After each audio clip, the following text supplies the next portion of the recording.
Namaskar. In one of my earlier videos, I talked about how to meditate more and sleep less.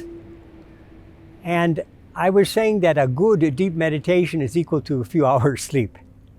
But what about for those that can't get good deep meditation? You know, sleep is one of the most important aspects for a healthy body and mind. And today, because of so much stress in daily life, many people suffer from sleeplessness. And this causes so many problems in their moods and their workplace and in family relationships. So what are some of the takeaways that we can follow that will help us to get a good night's sleep? The first is an early dinner. You know, it's always good to have a gap of at least 2 hours from the time that we have dinner and the time we sleep. And this is very important, especially for persons that suffer from asthma or breathing difficulties. So usually the biggest meal of the day is the dinner, because that's the time when we're with the family. But that's the time we should be very careful to eat early and not to eat too many items. Now, we break down food into different categories, such as grains, that includes bread also. And then there's salads, fruits, vegetables, soups, and desserts. So it's recommended in a meal 4 items. In this way, the body can digest it well, easily before sleep. So I know that's easier said than done because many places offer an all-you-can-eat, for a fixed price.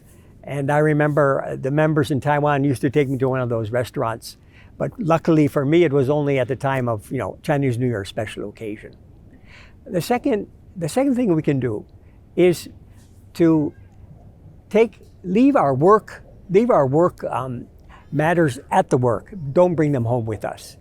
Because at home, although sometimes there's so much pressing work we have to take it home with us, that's the time that we should be with our family and cultivate that relationship with the family and rest. So we should avoid this habit as much as we can. The third is an evening walk. I remember my master used to say, after lunch, rest a while. After dinner, walk a mile. And this is very helpful because in the evening, we can prepare ourselves for a good night's sleep after dinner, walk off the dinner, and then that helps us to relax from the day. And it's not good to immediately work after lunch because we should give a little bit of time to digest our food. And then the fourth thing is to do the half bath before sleep. So we teach the half bath in our channel. It's a method of cooling the body, washing the lower legs, the lower arms, face, neck, ears, and the top of the head. And in this way, because the physical location of the subconscious mind is in the back of the head. And so when we cool this part of the body, usually from the day, some vehement thinking makes it heated up. And so if it's not cooled before we sleep, we might have dreams and interrupted sleep. So cooling this part of the body is very helpful to have a good night's sleep. And the fifth is yoga postures, if it's possible, before dinner. 1 or 2 poses just to make us feel very energized and relaxed.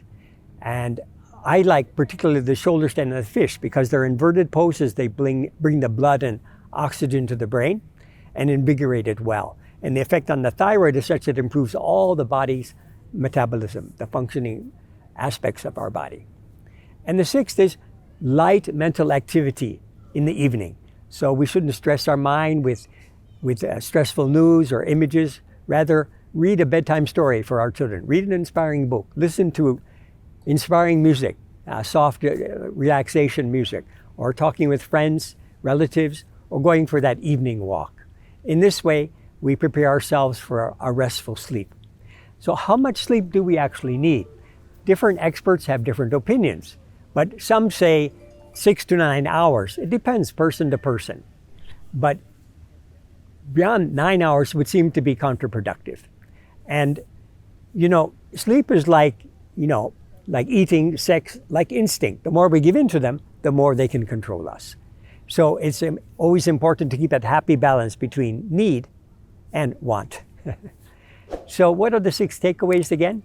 It's early dinner, not eating too much, and then doing the evening walk, not taking the work concerns home, doing the yoga posture before dinner, if possible, half bath, and light mental activity before we sleep. I hope with some of these practices, if you put them into practice, that will give you a long and healthy sleep and happy life. Thank you. Namaskar.